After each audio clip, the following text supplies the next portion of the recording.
Знаете ли, че огледалото е един от най-силните енергийни предмети в дома?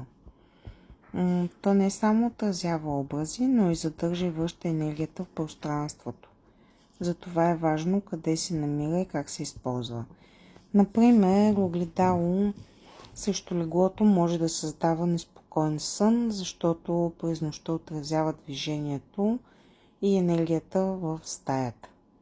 Огледалото срещу входна врата също не е добра позиция, защото се смята, че връща енергията, която влиза в дома.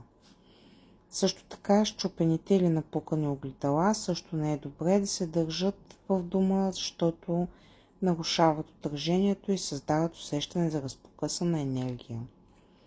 Затова е добре огледалата в дома да са чисти, цели и поставени на място, където отразяват светлина и пространство, а не напрежение.